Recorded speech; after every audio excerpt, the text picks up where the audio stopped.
Hello again, friends. This is Mike. This is an unusual podcast. It's kind of not something I planned to do, but it's spurred by what I just saw recently in the news. And the news is that the church has reaffirmed, the church being the Catholic Church, the church has reaffirmed that men cannot be Catholics and be Freemasons. And I thought that it was important for me to make some kind of statement about that because I have a lot of experience with both things, the Catholic Church and Freemasonry. For those of you that have known me for a while or been following me, you know that I've been a Mason now for over 23 years, and I've been very involved with Freemasonry in the Washington D.C. area. And my story with Freemasonry is I'm Catholic, of course, but I did not know what Freemasonry was for a long time. Now, when I was a young lieutenant serving in the Army in Germany, I noticed that a lot of my soldiers had on this ring, and this ring had the square and compasses on it. And I thought it was a black thing because most of my African American soldiers, not most of them, but all of the men that had that ring were African American soldiers. And there was maybe in my company of 100 and some men, probably 7 or 8 guys that fit that description. And they were the best soldiers that we had. They were outstanding soldiers, and I respected whatever that symbol meant because of the way they acted, who they were. Fast forward many years later, I worked for a brief period of time for a Catholic organization, and there I learned that Freemasons were trying to take over the church, and that they were evil, and that Prince Charles and Queen Elizabeth's husband, now he's now gone, but anyway, they were super duper evil, and they were trying to subvert the church, and they were red Masons and black Masons, and that the beasts that come out of the ocean and in the book of Revelations, that those are Freemasons, and all this stuff that, I mean, I didn't really care because I didn't know what Freemasons even was. Anyway, a few years after that, in the early 1999, 2000, I met some men at the Pentagon where I was working, and they had Masonic symbols on their wall. It was actually art. But I recognized the symbol, and I asked them about it, and that eventually led to me becoming a Freemason. However, what happened first was the gentleman that became my sponsor and that I learned to respect, his name was Jim, and Jim said to me, Mike, before you become a Freemason, what's your religion? And I said, I'm Catholic. And he said, are you practicing Catholic? And I said, yeah. At that time, our kids were young, and we went to church all the time and every Sunday.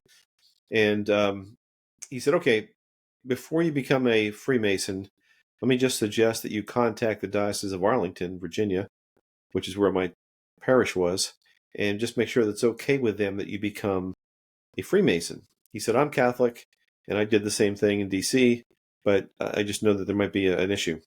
So I had no clue, except that I knew, from my experience with the Catholics, that they didn't think highly of Freemasons. But anyway, I called the Diocese of Arlington, and I said, can I speak to a priest, please? And so they got somebody who came on. I said, Father, my name is so-and-so. I am a practicing Catholic, and I'm considering becoming a Freemason. And I just want to make sure before I do that there's no issue with my parish or with the church.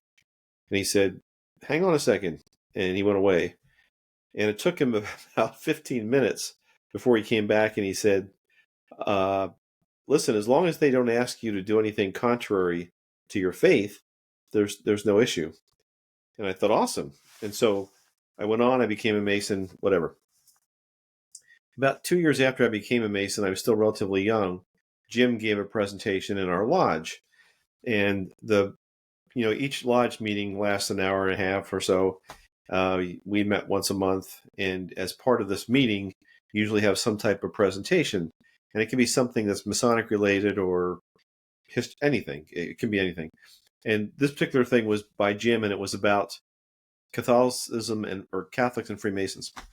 And I thought, okay, that's going to be interesting. And he talked about how, back in 1738, Pope Clement the 12th had issued a papal bull, and that had said that Catholics can't become Freemasons, and that was a big deal. And then it was reaffirmed in 1884 by Pope Leo XIII with his papal bull, Humanum Genus, and again saying that Catholics can't become Freemasons. And in 1983, it was reaffirmed by Cardinal Ratzinger in the Doctrine for the Propagation and Protection of the Faith. But anyway, Jim's conclusion was that had all changed with Pope John Paul II, and that being a Freemason was akin to maybe eating meat on Fridays, and not a big deal. And I, by that point, I would have stopped being a Mason anyway. I understood that there was no threat to the Catholic Church or to my faith or any of that nonsense. However, about 5 or 6 years later, I was about to become master of my lodge, which means, the president or the leader of my lodge. I was really looking forward to Jim, being my mentor and everything. And Jim gave another presentation. And in that presentation, it was completely 180. Same exact title, but this time you can't be a Catholic and you can't be a Freemason. And, you can be excommunicated and it's bad and all this jazz. And I talked to him afterwards. I said, Jim, what the heck is going on? And he said, oh, well, a couple of years ago, I joined the Knights of Columbus. And I've changed my mind about that. Now I don't think I should be a Mason. And I was like, whatever. Jim left Freemasonry, and and more power to him. I hope he's happy, whatever. But he left Freemasonry because he had joined another organization, which was patterned after the Masons. The Knights of Columbus. I know there's a lot of discussion about where they came from, but what I've read, Knights of Columbus were formed as an alternative for Catholics to Freemasonry, and they have their own rituals and their own symbols and their own ceremonies and secret things too. It's like Freemasonry light for Catholics. But I know many Knights of Columbus members, and they're wonderful guys, and I love them, and more power to them. I think Knights of Columbus is wonderful. However, I was a bit distraught because I was about to take over my lodge, and now maybe I shouldn't be a Mason, whatever. Anyway, the bottom line for me is this, and that is that Freemasonry is not a threat to Catholicism. And in fact, the title of this podcast is The Catholic Church versus Freemasonry, because it's a one-sided battle. For some reason, the Catholic Church is convinced that Freemasonry is trying to take over the world and destroy Catholicism, where the truth is, at least in my experience, the truth is that Freemasons couldn't be bothered or care less about what the Catholic Church thinks, or any church thinks. We have nothing to do with religion, and a man's free to be whatever he wants to be: Catholic, Buddhist, Protestant, Jewish, Muslim. We have men of all faiths in my lodge, and we don't discuss religion in lodge. So anyway, what I want to mention here during this podcast is I went and read the news articles about why this was necessary. And apparently there was some tiff in the Philippines where the Philippine bishops were concerned that there were a lot of Freemasons who were Catholics in the Philippines, and they wanted the Pope to rule about that. And so the Pope signed off on this thing. I forget the organization, the Catholic organization. It's not called the Propagation of the Faith anymore. It's called, anyway, some title. And all it says in all the articles that I've read is that we're reaffirming what the previous papal bulls said. So I think it would be instructive for you, as it was for me, if you have questions about this, go back and read what the papal bulls said, why they had so many problems with Freemasonry. What are the reasons that Catholics cannot become Freemasons? Because nobody says it out loud anymore. They just say, well, the church has always had problems with Catholics, with Freemasonry. And so I went back and I've read all the papal bulls. There's about 12 different popes that have issued papal bulls about Freemasonry. So I went back to the one in 1738, which is by Pope Boniface VIII, and it was called Unum Sanctum. And he issued that, when you read the history about it, and now I know that there's probably two sides to every coin, but what I've read about it is there was a lot going on between Great Britain and France back then, between Protestants and Catholics, and that the King of France wanted this papal bull issued so that it would restrict Catholics from becoming Freemasons because they were causing too many problems, the Jacobites in France. And so the Pope agreed to do that, but he forbade all Catholics to be Freemasons, and so he called the process depraved and perverted. And the reason he said it was depraved and perverted is because they do things in secret. Now, he didn't know what the things were. It's not listed in the in the papal bull, but just because it's secret and the Catholic Church didn't understand what they were doing, it was secret. It was depraved and perverted. And he said that because they're doing things in the dark, that it must be bad. So that was Unum Sanctum. And then in 1884, and I think this is the most, if you're going to read any papal bull, the one in 1884 is the one to read. It's by Pope Leo XIII. It's called Humanum Genus. And this papal bull is really quite a piece of work. He goes through all the reasons why Masons cannot be Catholic or Catholics cannot be Masons. And he attacks Freemasonry. And one of the things he says right up front is the reason that Freemasonry is evil is because their objective is the overthrow of the whole religious political order of the world. The overthrow of the whole religious and political order of the world. That's quite an objective. I can tell you from I'll get that in a minute. So he's convinced that the Masons are trying to take over the world and dethrone the Catholic Church or whatever. This was a period of time, even in 1884, when the Catholic Church still had a whole lot of power, particularly in Europe, and was used to being in charge and used to being the only game in town. So here's another reason. He also mentioned secrecy. So taking over the world was one thing he had problems with, Pope Leo. The other thing was secrecy. He thought that because they were being secret and doing oaths, and he didn't understand what those were, and that it had to be evil or be wrong. But here's some other cool things that maybe you didn't know, that the reason Pope Leo XIII wanted to get rid of Freemasonry. Freemasons advocated for public schools. They didn't want to have schools that were solely the province of religious schools. Now, it wasn't that Freemasons didn't say that religious schools are fine and you could have public schools and religious schools. It was just the fact that they wanted to have public schools with no religion in them that was a grave sin. So today we accept that as pretty common, but Masons at the time, especially in Europe, were advocating for some schools that didn't have any religious influence in them, and particularly no Catholic influence, and that was evil. Second thing was civil society. Masons were advocating for a civil society that dealt with control and governance of civil life without the church.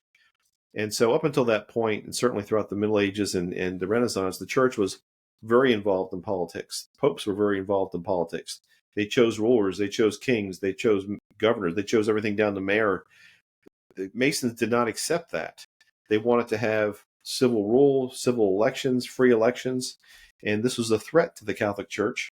And so Pope Leo XIII makes some comment about how men have passions that they can't control, and without the influence of the church in politics, that that the this experiment, if you will, of having a civil society without the church being in control was doomed to failure and evil.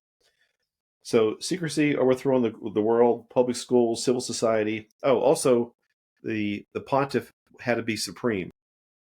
There was another papal bull in 1302 by Pope Boniface VIII. And I'm sorry, I got my papal bulls confused. The one in 1302 was called Unum Sanctum, and that's the one where he talked about the Pope. Everybody in the world is subject to the Pope. So the Pope controls or rules everybody in the world. That was before the Reformation, and things have changed since then. But Pope Leo, or Pope, Leo the 13th brings it up in Humanum Genus, that's another reason why, because Masons don't recognize that the Pope is the supreme authority in the world. The 1738 papal bull by Pope Clement XII was called Eminenti Apostolatus. So for those of you that are purists about being depraved and perverted, that's the papal bull, Eminenti Apostolatus, 1738. All this is easy to find on Google. There's a lot of websites. You can just pull it right up and read the whole thing. A couple more things that Pope Leo pointed out that why Masons couldn't be around, or couldn't be Catholics, couldn't be Masons. And this kills me, but it's the heresy of indifferentism. So indifferentism supposes or posits that only Catholicism is the only way to salvation. And I'm going to quote here from him, Indifferentism. He says that this manner of reasoning, assuming that there are other paths to God, this manner of reasoning is calculated to bring about the ruin of all forms of religion, and especially of the Catholic religion, which, as it is the only one that is true, cannot without great injustice be regarded as merely equal to other religions. That's a direct quote from Humanum Genus. And so he's saying that if you believe that there's other ways to God outside of the Catholic religion, it's called indifferentism, it's a heresy, and it's a grave sin. Finally, the Pope also went off on civil marriage.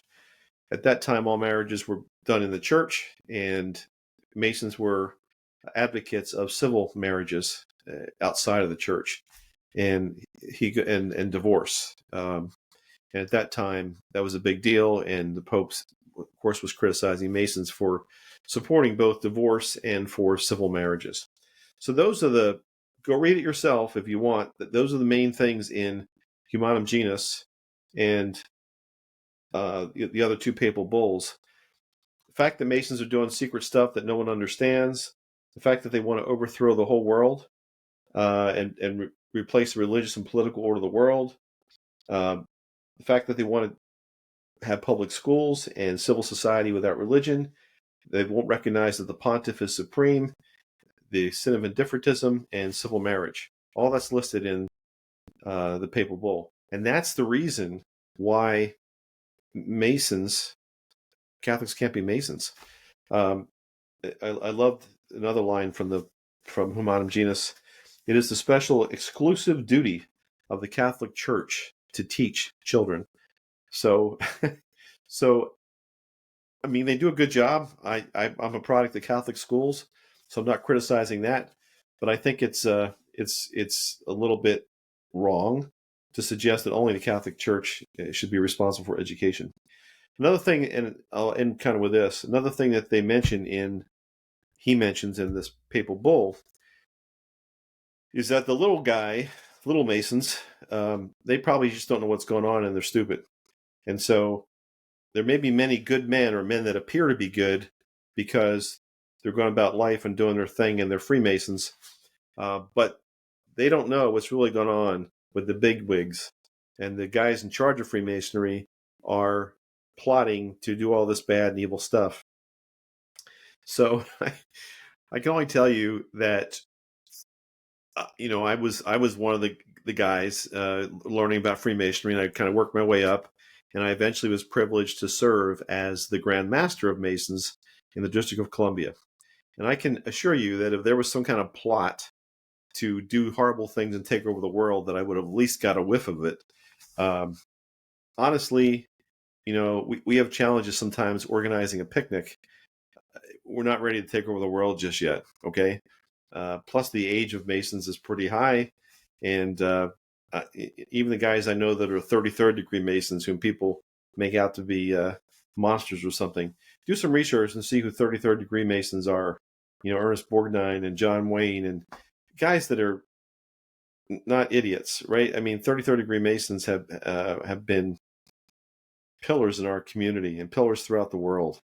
But we're not ready to take over the world, believe me. And I don't think there's a plot, and I don't think I'm just some dumb little guy that didn't know that was going on. So I just want to address this today because when I saw this, a couple of people who know that I'm Catholic and know that I'm involved in Freemasonry just kind of want to know what I thought about this, and would this change my opinion about Freemasonry? And it does not at all. What that priest told me years ago, if they do anything that's contrary to your Catholic faith, that's a problem. That has never happened. No one cares about the Catholic faith. No one cares about any specific faith. When I say care, I mean no one's trying to physically harm any specific faith. I've heard also criticisms that Masons refuse to acknowledge Jesus Christ or the Blessed Mother.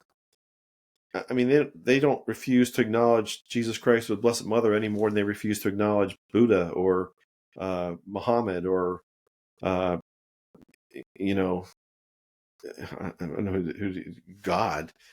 You have to believe in God to become a Mason.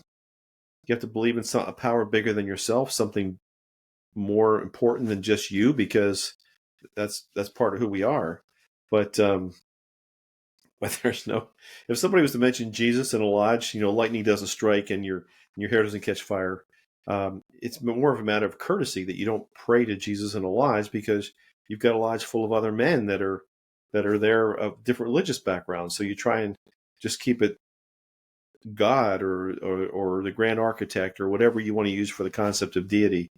But it's not a restriction or a prohibition or anything. It's more courtesy than anything else, because you've got so many different faiths.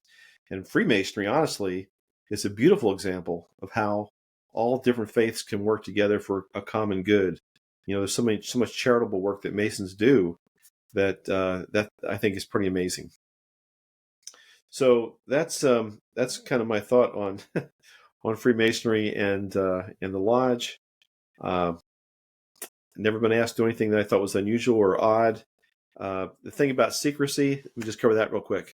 Yes, we have ceremonies that are secret, and there's nobody knows how old Freemasonry is or even when it started, but there's a school of thought that I find attractive that traces our origins back to the Knights Templar. Knights Templar were destroyed by which pope? I forget the pope's name, but it was in 1307 when he and the King of France conspired to arrest and destroy and torture many Knights Templar. And this was during the Inquisition. And the church was vicious. I mean, you read the stories about this. They tortured Jacques de Molay was the last Grand Master of Templars, Knights Templar, and he was burned at the stake in front of the Notre Dame Cathedral in France, Paris, after he was tortured for years and made to confess. And he recanted that confession, and then they burned him at the stake with two other guys. The Catholic Church sent Dominican priests who were experts in torture to England to further torture Knights Templars they had captured there. The bottom line was that to be a Knight Templar after this crackdown, and the crackdown occurred because the King of France wanted money. He wanted the Templar treasure to use to fight England. It was all politically, cynically motivated, and the King of France managed to connive and convince a weak pope to do this. But the bottom line is that if you were a Templar after that happened, you were killed. You were subject to torture or imprisonment if they discovered who you were. And so there were means of recognition that were developed to and oaths that were taken to protect men and their families after that happened. And there's a lot of evidence to support that those oaths that we take, they're symbolic in nature, but they meant something in the 1300s, and we still say the same words, the same oaths that they took back then. The oaths go back as far as anybody can remember, but we don't have a different system of salvation. That's another criticism I've heard. There's no system of salvation outside of whatever my personal religion is or whatever your personal religion is. So bottom line is, it's a tempest in a teapot. The church is making war for some stupid reason on Freemasons and resurrecting this centuries-old battle for no reason. It just does not make sense to me. Anyway, that's it. A little bit longer than I intended to here. This is a video and an audio podcast. But thank you for listening, and I will be back with my normal podcast next week.